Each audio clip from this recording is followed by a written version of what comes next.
Well, it's great to be back. Yes, as Tom said, I gave the opening lecture of this series, which has been ongoing now for 5 years and obviously highly popular.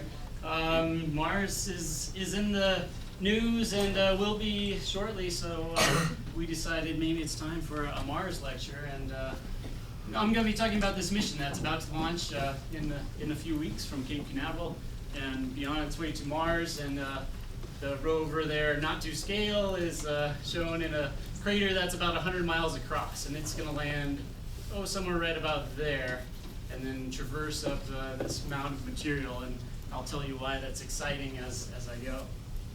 But first, just a couple slides on sort of some of the types of things I do. I work a lot with the Mars rovers and the orbiters and assessing their data. And in 2003, two identical rovers, the Mars exploration rovers, Opportunity and Spirit, went to Mars. Both landed successfully in early 2004. And part of my PhD back in the late 90s was mapping out a potential landing site for one of these rovers. And it was actually selected, and the rover landed there, right there on my map. And so we've been studying the rocks that they found, and really interesting, strange rocks that we never expected from this mission, and probably the same will be true for Mars Science Laboratory.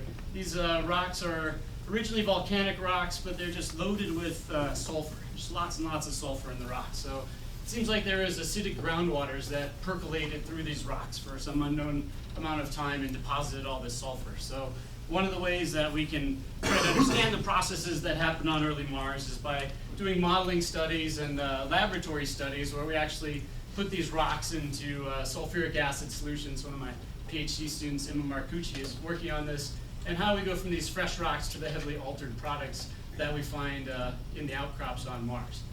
And then another way is to go to places on Earth where this process is happening naturally right in front of your eyes. And one that we've been focused on for a few years is the Cerro Negro volcano in Nicaragua. So here's the crater rim that from the 1995 eruption. This is from the 1992 eruption.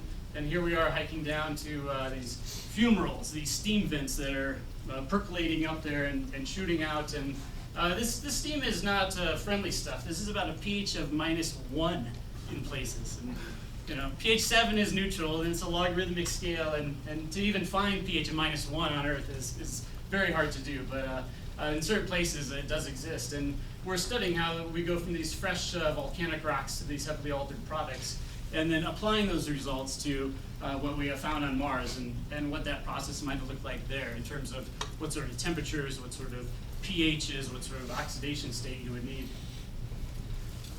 And then I also work with a lot of the orbiter data and have been really interested in using the geology, what we see on the surface, to help infer and interpret what the past climate was like. Because Mars currently is a very cold and dry place, seldom gets above freezing anywhere, very little atmosphere. But it certainly appears that in the past there was a substantial atmosphere and water flowing all over the surface. And so this is a valley network system. So these are dried up riverbeds that are found all over the ancient parts of Mars. And then we did a study last year where we looked at the deltas. There are a bunch of deltas on Mars, and we find those a lot of times on the shorelines of our ocean. And we even proposed that maybe 3.5 billion years ago, this is what Mars looked like, with a large ocean covering about a third of the planet. So here's the best view ever taken of Mars from Earth. And this is the Hubble Space Telescope, this amazing telescope that's been up there a couple of decades. It's above our atmosphere, so it has a very good view without having to look through our atmosphere. And this was in 2003, when Earth and Mars were as close as they had been in hundreds and hundreds of years. So they pointed Hubble at it, and this is the view. So again, the best view ever from Earth, and this is what you can see. And yeah, you can see some things, right? There's a polar deposit up there. This is a water ice cap. At the North Pole, you can see some darker areas, some redder areas, some sort of hazes, telling you a bit about a thin atmosphere. But from Earth, you really can't tell very much about the planet Mars. And this is why NASA has been sending missions there. And a good example I like to use, this new data sets certainly improve and change our views of a planet. And in 1976, this picture was taken by one of the Viking orbiters, very low resolution image and poor lighting. And of course, the conspiracy people said, well, look, there's a face on Mars. And this is the Mount Rushmore of Mars. The Martians are out there carving these features. And of course, the scientists didn't believe this. But in 2001, went back and imaged the exact same place with a higher resolution camera and different lighting, geometry, and certainly you don't see a face there. It's been imaged by multiple spacecraft. Here it is in an oblique view. And so the conclusion, of course, is the Martians saw that we were onto them, got their bulldozers out and removed the face and made it look like just an eroded mountain, an eroded mesa there on the surface of Mars. So, and what to stress, getting to Mars ain't easy, and here's sort of the list of the attempts and those that survived and did not. And just like with the moon in the 1960s, there was a space race. Who could be the first to get to Mars, to fly by it and take images, to go into orbit around it, to land on the surface. And so of course you see the two players here, the US and Russia. And results, did not reach orbit, did not reach, or achieved only, failed. Mariner 4, the first one that actually was a success in the mid-60s there, 21 photos. So I don't know how many millions of dollars each of those photos cost, but I got a few pictures of Mars as it flew by, and then failed. And then Mariner 6 and 7, of which there's a replica of downstairs. LASP was involved in those missions back in the late 60s, and you can go see that spacecraft. High successes, 75 and 126 photos, but then fail. Mars 3, some data. Mariner 9, another of this Mariner series, was very, very good and returned over 7,000 photos. And then fail. And you might remember the Viking missions in the mid-70s. These were two very, very expensive and complicated missions. 2 orbiters and then 2 landers that went to the surface. All components worked marvelously and returned tens of thousands of photos, and also the first samples from the ground that were analyzed. And in today's dollars, these cost about $5 billion. So keep that in mind when we get to Mars Science Laboratory. And then lost. But then Odyssey, Mars Global Surveyor, and then the ones I list here at the bottom were all successful missions in the recent few years. So NASA is on an upswing in their exploration of Mars, and we hope that continues with this coming mission. So NASA, they're very interested in understanding Mars because Mars is one of the few places in our solar system where there's a reasonable chance that life may have originated or evolved there. And certainly the climate, as I showed you, that there may have been oceans and these rivers and lakes everywhere on Mars in its early time. Certainly it's not possible today. So what happened in time, and how can we understand that, and maybe even inform us about our own climate change that's going on? The geology, of course, is how we look at things like the climate. The record is there in these dried up riverbeds and in the mineral deposits, and certainly this is a target for humans, and when that will happen, none of us know. But when humans go there, you certainly want to be able to live off the land and use the resources that are there. And water, as you can see, is the cross-cutting theme to understand the planet Mars. So NASA has really been sort of trying to get at how can we follow the water, where can we go, and what can we do to understand the history of water on the planet, and that'll inform us about all these other major themes that they're interested in studying. So the Mars plan, here's what it looks like today. So these are operational missions at Mars, and you might not even be aware that right now there's data coming back from Mars from 3 different orbiters, one run by the European Space Agency, and then 2 by NASA. And then there's 2 rovers here on the ground. Only one is still working. These are the ones that went in 2003.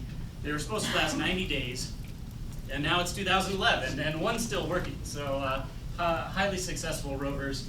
2011 will be the launch of Mars Science Laboratory, the next lander to Mars, which I'll be talking about today. And then in 2013, the MAVEN mission, Mars Atmosphere and Volatile Evolution mission, that is actually being run out of LASP, and my boss is principal investigator on that mission. So I think he gave one of these public lectures a couple years ago on MAVEN and what it's going to do. And then beyond that, we don't know, and if the super committee in Congress right now has their way, none of this is going to happen. So it's not looking good, but we never know. So these are NASA and the European Space Agency's plans, and hopefully we'll have some of these assets headed to Mars later this decade. So today's topic, the Mars Science Laboratory, which has been given the name Curiosity. And you wonder about these names: Opportunity, Spirit, Curiosity. NASA has a competition, and grade schoolers submit names, and the one chosen was a 6th grader from Kansas that came up with Curiosity. So that's what we are now calling it, and it's going to launch the day after Thanksgiving if the weather is good down in Florida, and on an Atlas V rocket, a fairly large rocket. I'll show you some pictures later. And it takes almost a year to get to Mars with the current orbits and geometries and the way this one's going. So 8-9 months and headed into the atmosphere there and then touching down. And the mission plan is that it will last at least 2 Earth years and be driving around on the surface at minimum of 12 miles. So that's far greater expectations than we've had for any previous rovers, but it's a far larger and more complicated rover, as I'll show you in a minute. So here's the Mars rover family portrait. These are the ones that I talked about that I spent a lot of time studying the data from those and working with those missions. So 2 identical ones that went to 2003. In the mid-90s, there was the Mars Pathfinder mission. This is about the size of a laser printer. So very small, without many science instruments, very light, and did not drive very far, as you could have guessed by the size of those wheels. And then here's the one that's headed to Mars this month. 10 feet long when the arm is stretched out there. Weighs nearly 2,000 pounds and has the wheelbase equivalent of the Mini Cooper.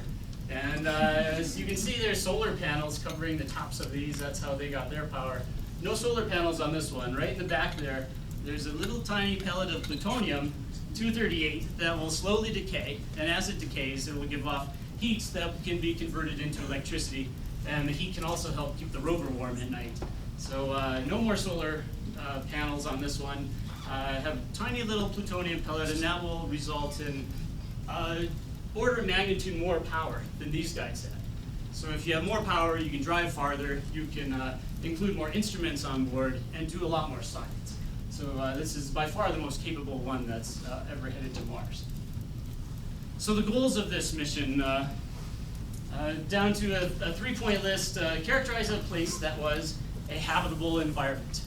And people can argue what that means, but certainly water must have been a key, must have had certain elements that we know life on Earth seems to like and use. Likely to have preserved biosignatures, so some signs of the past life if it were ever there.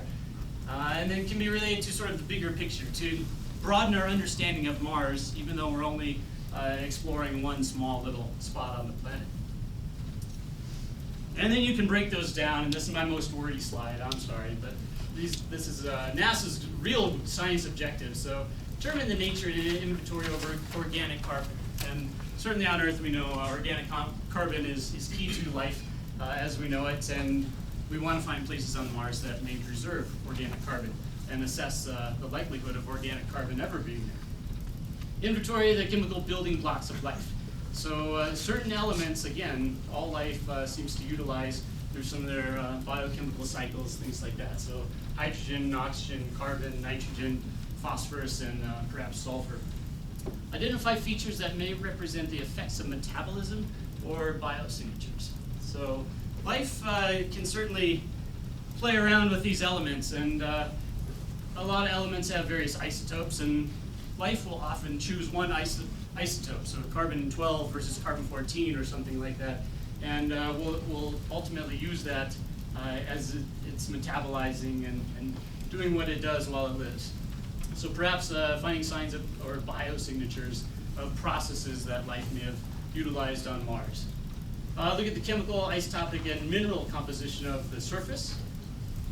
Interpret the processes that have formed and modified the rocks. Look at the long time scale Martian atmosphere evolution. So, studying the rocks, it can tell you something about what the atmosphere must have been like through time, and that's a goal as well. Look at the cycling of water and carbon dioxide in the current atmosphere of Mars. And then also preparing for humans eventually. We don't know what the radiation environment is like there at the surface of Mars. There's no large magnetic field protecting the planet like there is on Earth. So there's a radiation instrument going to begin to assess that at one particular spot on Mars. And here's a mock-up of what it looks like. I'll show you the real pictures next, but let's call this a most capable robotic geologist. And you see a lot of instruments there. And again, that's because it's nuclear power this time. It can have more kilowatt hours and can do more science. A lot of cameras on board. This one up here on the mast, this is like the eyes of the rover. It stands about 6 feet tall, so it's 2 cameras, stereo vision, used for navigation and surveying the surroundings. Out on the arm here, there's a microscopic imager that will look at things with a resolution at about 1/5 of a human hair. So really fine scale microscopic imaging, and then a camera that will be used as it's coming through the atmosphere and taking pictures looking down so we can better understand the context of the site. In addition to that, there are many spectrometers or similar types of instruments to get at sort of the chemistry, the minerals, both of the soils and of the rocks, and of the atmosphere, and also isotopic signatures that are there. And we'll see some of these in a little video. I'll talk about them more. But ChemIn is an X-ray diffraction, X-ray fluorescence instrument. We'll be studying the chemistry of minerals. And SAM here is a large instrument that's a mass spectrometer that will really be looking at these isotope ratios and seeing what they can decipher about potential for past life. A neutron detector that's looking at any hydrogen or water that's in the shallow subsurface that the rover might happen to drive over. The radiation detector I mentioned to assess how safe it would be for humans to walk around. And then finally, a weather station, that's the RIMS here, that'll be looking at daily and nightly temperatures, pressures, relative humidity, wind speed, direction, things like that, and ground temperatures. So we don't have many of these measurements for Mars, and that's what's going to happen. We're going to improve our understanding a lot. And so here it is, and here's people at the Jet Propulsion Laboratory for scale there. This is a large rover, and it takes a large rocket to get it there. And when you look inside, this is in the belly here. Take the top off so you can see the wheels here on the outside. Extremely complicated. I'm glad I'm not an electrical engineer working on this, because if something goes wrong, I don't want to be to blame. But yeah, integrating all these different instruments, the power supplies, being able to cycle water through to keep it at warm temperatures, a really complicated mission that they've been building this for years and years. So this was last month, these pictures from, again, the Jet Propulsion Laboratory. Here's the rover being folded up and the wheels pulled in, getting ready to be assembled into the spacecraft assembly. The descent stage, this is what's going to lower the rover to the surface, as you'll see shortly. It has 8 rockets here that will help slow it down as it comes toward the surface of Mars. There's the 2 mating. So here's the rover and the descent stage over the top there. And then you put the heat shield on to protect it as it goes through Mars's atmosphere and heats up to really high temperatures. And where is it now? This picture is from yesterday at Kennedy Space Center. Here's the heat shield, and the rover and the descent stage are all within this little capsule here.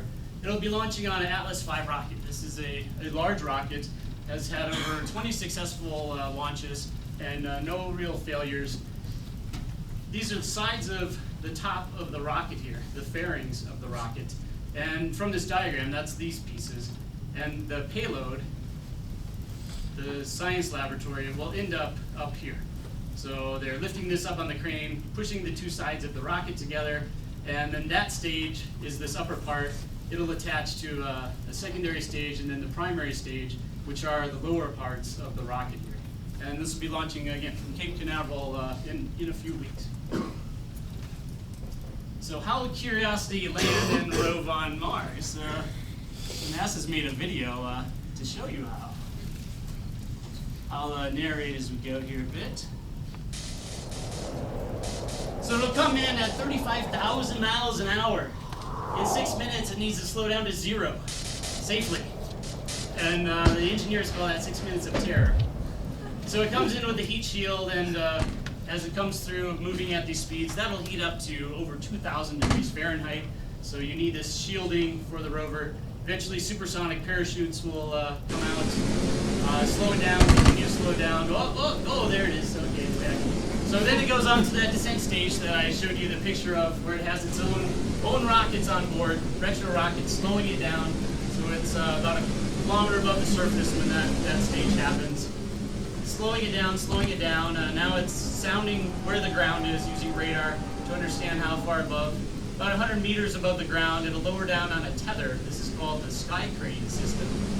It's never been used by NASA, but they're going to try it. See if it works. Nice safe touchdown there. The pyro's low. That thing flies about 150 meters away and crashes, and sadly adds to the space junk we've contributed to Mars. But you don't have to land on the rover, so that's set up. So it has to sort of do some reassembly. It's been packed away for almost a year traveling to Mars. So put the mast up. Its first goal.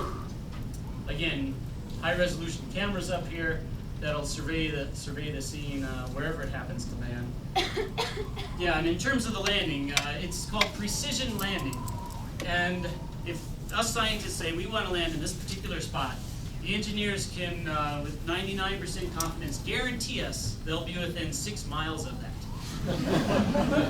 You laugh, but I mean, try to land on another planet. It's not that easy.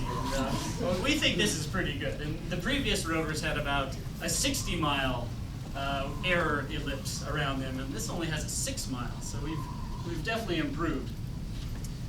So it eventually surveys the scene and heads out on its drive. Exploring Mars,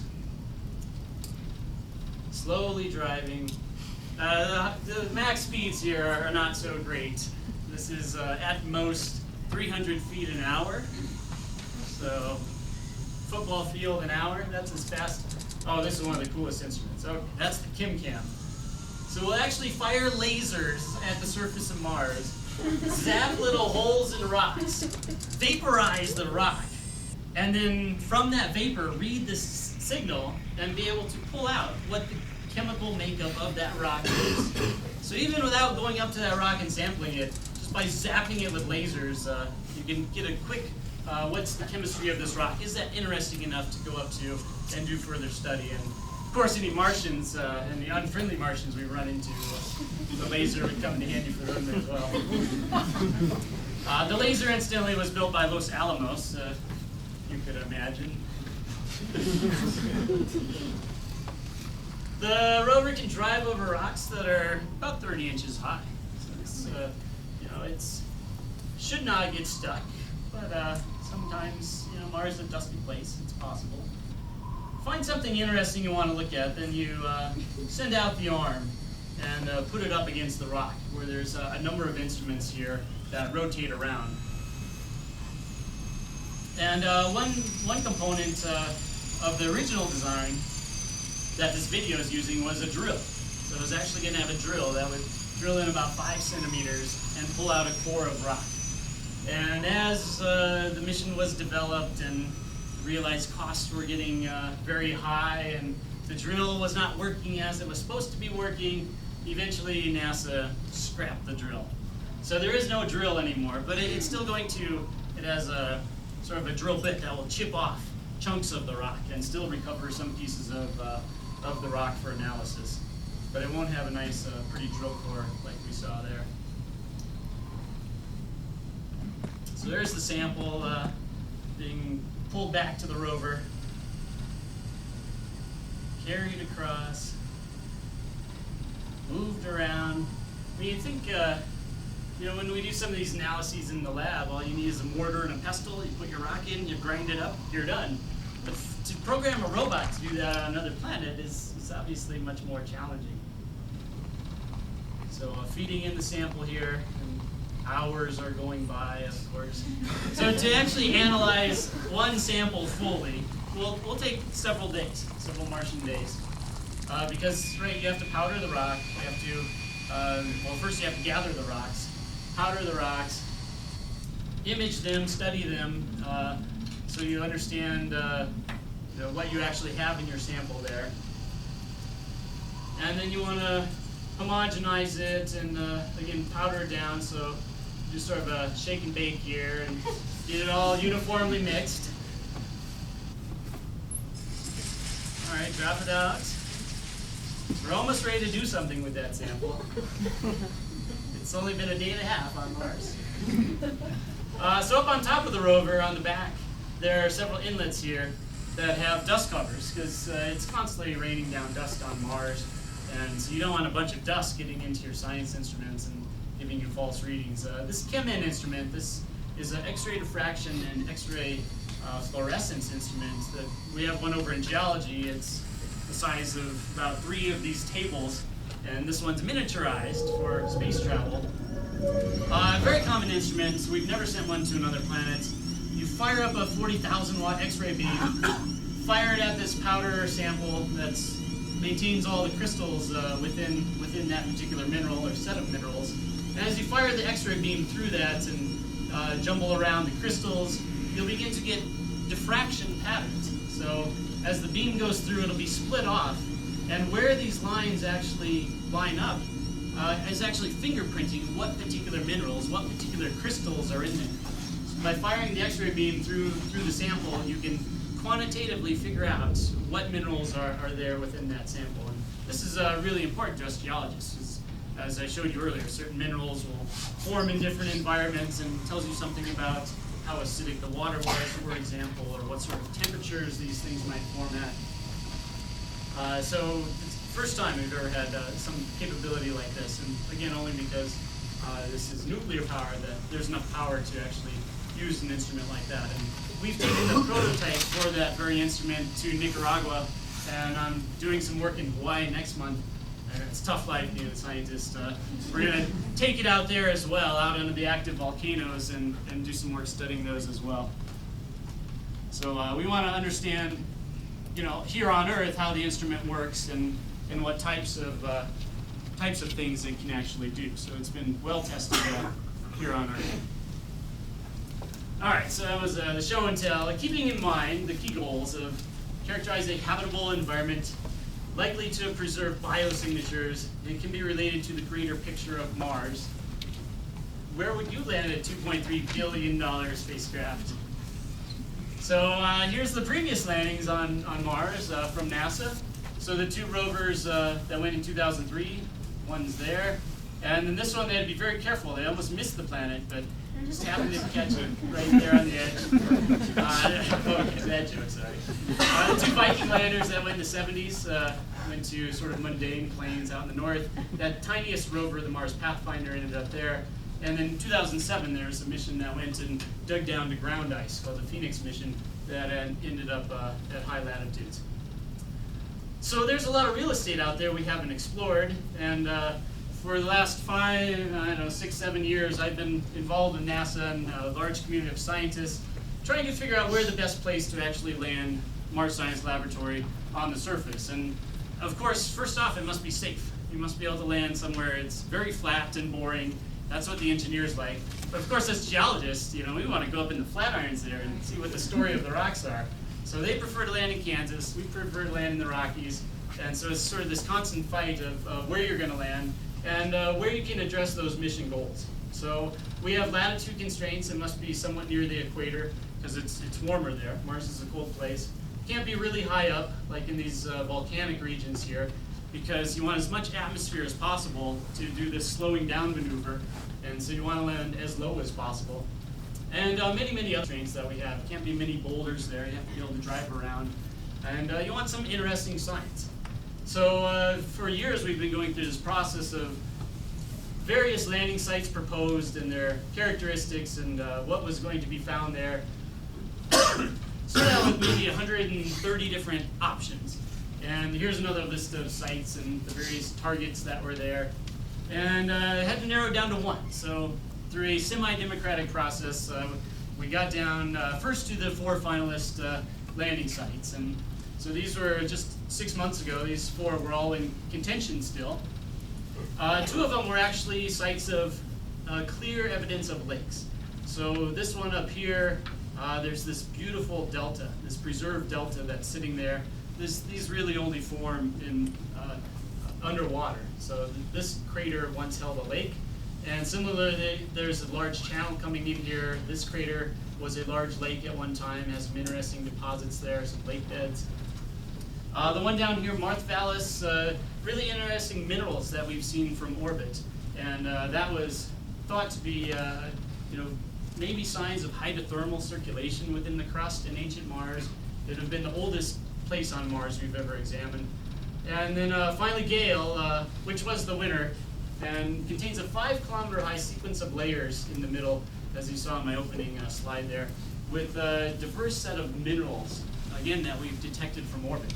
So the thought is go there and assess it in detail and see what we can say about potential for past life on Mars. So zooming in on Gale, this is a cartoon sketch by a geologist here of this central mound that's within there, but really there's a diverse set of geologic materials, implying that there are different depositional environments. So some very finely layered materials, some sort of more massive materials. Something had changed as these things were being laid down here. And there are many different types of minerals and chemistries associated with the particular layers. So at the bottom here, there's iron oxides, rusts. So when iron is in contact with the water, if you own a car, you know it rusts, and lots of rust down here, and then some clay layers, and if you have volcanic rocks with lots of water running through, then eventually they'll be turned into clays. And then higher up, these sulfates, and these are similar to the types of environments we're studying in Nicaragua and Hawaii, where you, again, have volcanic rocks with really acidic waters moving through, or at least that's the hypothesis for Mars. So the findings at Gale will tell us about global processes, the climate, the atmosphere, and the geology, as well as the role of water in all of this. So these are the reasons that it was chosen as the finalist landing site. And okay, I got to do a little Geology 101 that my students always hear. A couple axioms of geology. Nicholas Steno, a Danish geologist and doctor, said that sedimentary layers are deposited in a time sequence, with the oldest stuff on bottom and the youngest stuff on top. So this generally holds true, right? You dig down, you get to older and older stuff as you go. And then corollary, or a similar mantra, processes operating today are the same as those in the past. So that we can go out on Earth today and see where deltas are forming and study their insides and how the layers were all formed, and then we can find relic deltas within the rock record. And you can go to Great Sand Dunes and see the dune fields there, or you can go to Utah where there are these large sandstone deposits that are ancient dune fields. So given these two golden rules of geology, let's talk quickly about the Grand Canyon here. So if you've been there, you know it's a beautiful spot. The river is way down there in the bottom. It's carved through all these horizontal, flat-lying rock layers, and the oldest stuff at the bottom formed almost 2 billion years ago. And the Earth being 4.5 billion years, the rocks here are exposing the history of this particular locale for nearly half the history of our planet's existence. So if you start at the Colorado River and work your way up toward the rim there, you can understand what the local environment was through time, and again, encompass nearly half the history of the Earth in this particular section here. So I want to detail that just a little more, and I spent a lot of time in this, so I hope you like it, but it's just because my PowerPoint animation skills aren't all that good. But okay, here's the Grand Canyon. And obviously you can see very different colors, some very steep units, some more sloping units. And if you go and study those in detail, you can understand the chemistry. Here's a schematic of from down at the Colorado River up to the rim, and these generally correlate pretty well straight across. These red beds are these red beds here. The dark stuff here is the Vishnu schist. So if you're a geologist and you want to assess this through time, you start at the Colorado River there. There's our geologist. You look at these rocks closely with similar instruments to what the rover has, and you can tell that there are times of sediments being deposited, times of volcanism, and times of big mountain range building. And it's thought that these are once as large as the Rocky Mountains, this unit down here, that's just been massively eroded away through time. So just by starting there at the river, you could understand that, but our geologist here, he wants more. He's going to hike up. He gets to something different. See if you know where that sound bite's from. So shallow to deep sea sediments. This whole section, there's limestones, there's shales, some mudstones. So these are telling you when there's deposition within a sea. And some of these form only in shallow seas and some form in very deep seas. And certainly there's a lot of animal and fish fossils laying around in these types of sections.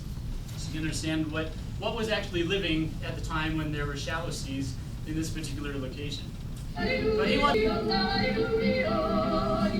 gets to the Hermit Shale, this thin little layer up here. This is another shale unit, but it's very, very different. And if you go and study those rocks there, you'll see that there's fossilized leaves, there's dinosaur tracks in places, pine trees, and this is indicating that this was very tropical. This was a tropical forest and very muddy, probably near the edge of the ocean. So even though there's shales down here, they're very different than the shales up there. He keeps going to Coconina sandstone. That was a steep cliff. Here, though, you find something totally different. There's vast desert of dunes preserved in the rocks there. So we went from where it was underwater to now as an exposed desert, and you have this characteristic features within this unit right here that tell you that these are ancient sand dunes that have been petrified. And finally climbed to the top, Kaibab limestone, this upper unit here, capping the Grand Canyon sequence. Shallow marine carbonates. So these were coral reefs in a shallow sea, shallow warm sea, and full of fossil seashells up there. All right.